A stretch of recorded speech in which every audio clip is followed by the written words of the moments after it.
मित्रों नमस्कार। आपका गीता सत्संग चैनल में स्वागत है। आशा है आप कुशल से होंगे, प्रसन्न होंगे। आज के शाम का सत्संग है आत्म संयम योगाग्नि। शिष्य ने पूछा कि गुरुदेव, आत्म संयम योगाग्नि से क्या समझा जाए।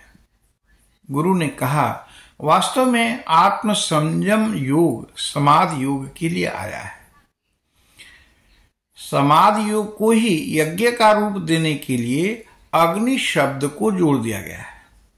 भाव ये है कि समाधि में विवेक विज्ञान जागृत रहते हैं।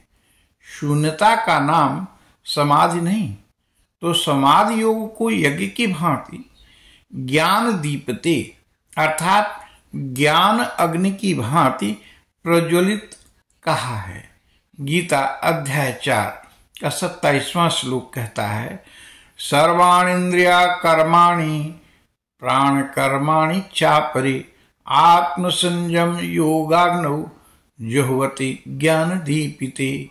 भाव ये है कि समाधि में शून्यता नहीं, जागृति आवश्यक है।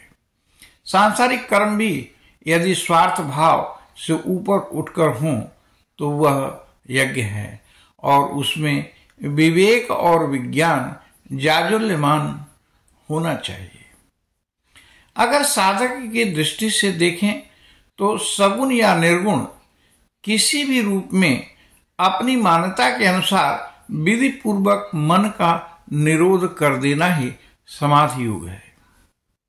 अगर कोई विद्यार्थी है, उसने मन को, शरीर को विद्या अध्ययन में लगा रखा हो, अन्य जगहों से निरोध कर रखा हो, तो उसे आत्म संयम योग ही कहेंगे। बिना आत्म संयम योग के कोई भी वैज्ञानिक उच्च किस्म की खोज नहीं कर सकता।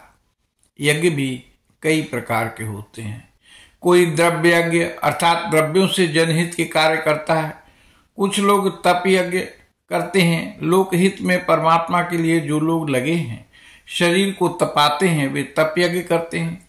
इसी तरह से स्वाध्याय से, पठन पाठन से लोगों में ज्ञान का संचरण करते हैं।